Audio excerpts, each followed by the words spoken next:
आज मैले यो इन्टरभ्यू हेरेँ, निकै भाइरल भइरहेको छ हैन। यो इन्टरभ्यू हेर्दा म प्रकाश सुवेदी काकाको शब्द सापट्टि लिएर भन्न चाहन्छु कि पानीको पा पनि भन्न पाएको छैन। र राजेन्द्र बानियाको चाहिँ इन्टरभ्यूमा चाहिँ जो कोहीले पनि सजिलैसँग चाहिँ प्रश्नको चाहिँ सामना गर्न सक्दैन, सबैलाई गाह्रै पर्छ। उहाँ चाहिँ यसलाई भर्खरकै चाहिँ हो, त्यसैले चाहिँ गाह्रो हुनु चाहिँ स्वाभाविक कुरो पनि हो। र अब यो ट्रेन्ड चाहिँ चेन्ज हुनुपर्छ। नेताको चाहिँ चाकडी गरेर चाहिँ भविष्यमा प्रधानमन्त्री हुन्छु भन्ने चाहिँ उहाँको सोच हेर्नुहोस्। अब यस्तो सोचले चाहिँ हुँदैन।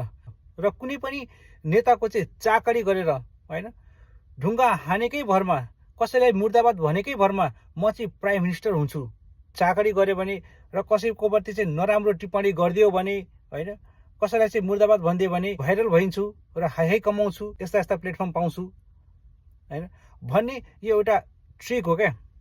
त्यसैले चाहिँ अब नेपालमा पनि पत्रकारिता गर्ने सबैलाई चाहिँ हैन, यो ठाउँ भनेको चाहिँ यस्ता चाकरी र यस्ता गुलामी गरेरको लागि होइन क्या। यहाँ चाहिँ जुन छैन, आवाजविहीनको आवाज हुनुपर्छ यो ठाउँमा हैन। जसले चाहिँ देशको लागि केही परिवर्तन चाहेको छ, जसले चाहिँ केही गर्न चाहेको छ, त्यस्ता युवाहरूलाई ल्याएर चाहिँ यो ठाउँमा ल्याउने हो। तपाईँ मार्फत मात्र नेपालमा होइन, सारा विश्वमा त्यो आवाज पुग्नेछ।